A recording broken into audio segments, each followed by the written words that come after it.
I think looking at him saying either that or I can okay, take it, just and you one. said I said no, and I put it in front of you. that. Or If I have I one, say no will and you move it back. If I have one drink, could we move on? Yes.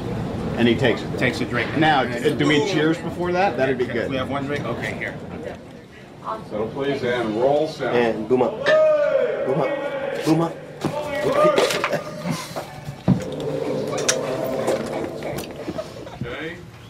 Ready and action. Honey, I hate it when we fight. Good morning, Mr. Judge, Stark. I'm not mad. I'm just I said I was indifferent. sorry. Thanks. I don't want to hear you. I don't- what more You do you don't need than an respect apology? yourself, and Oh, definitely boy. know you don't respect me. John recognizes that the script is a skeleton. The comic book is a skeleton. You know, what we are creating is real life, so he allows it to grow and to improv and to become something alive and three-dimensional. I want to be fresh. I know what I'm doing. I live for this. This is business travel. I don't got a throttle between my legs going, you know, what? hopping Just from do my... what you want to do. Just leave me alone. Join me. One drink. To business. I said no. To the future.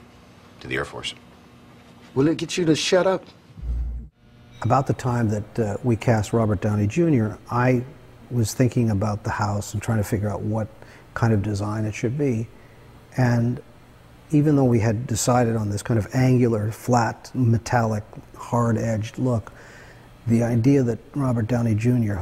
has he comes with a certain vulnerability with him, and it may sound strange, but we redesigned the notion of the house after casting him. I thought that he would be more suitable in something that architecturally mirrored who he was, a little softer inside, a little bit more susceptible, a little more vulnerable. There was a certain vulnerability about him, so I thought round is nice, and it's more elegant, and it just seemed a little bit more womb-like.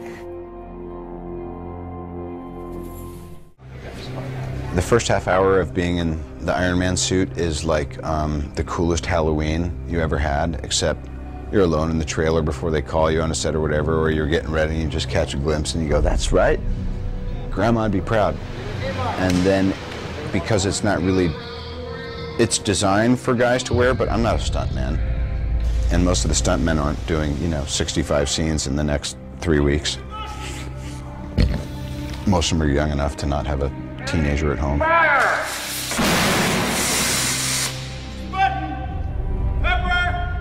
It was tough, and as we went further and further along, I realized I could wear the suit all the time, but I can't wear the suit all the time and be an effective actor. I'm sorry, did that interrupt your flow? I guess this is a draw. In the last couple of weeks of shooting, I was like, you know what? I made it this far. I need to sleep. I want to eat pasta. I don't care if I'm puffy tomorrow. Don't put me in a t-shirt, kiss my ass. I did all that stuff because then the job is you drop the saddlebags and you charge out of Dodge City, because you want to get out without getting your ass bit by a rattlesnake. Now it's time for both of us to go. That's the law of nature, Tony! Oh!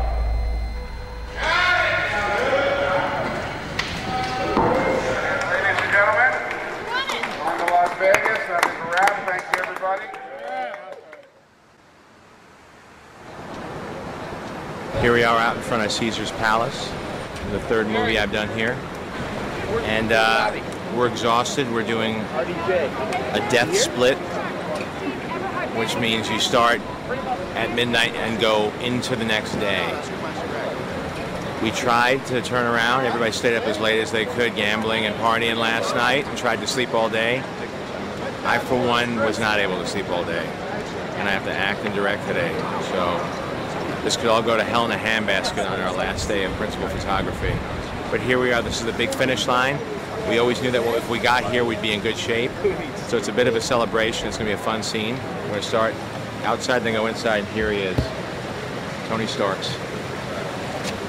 Tony Stark. I was just saying, we don't need sleep, we got talent. That's right.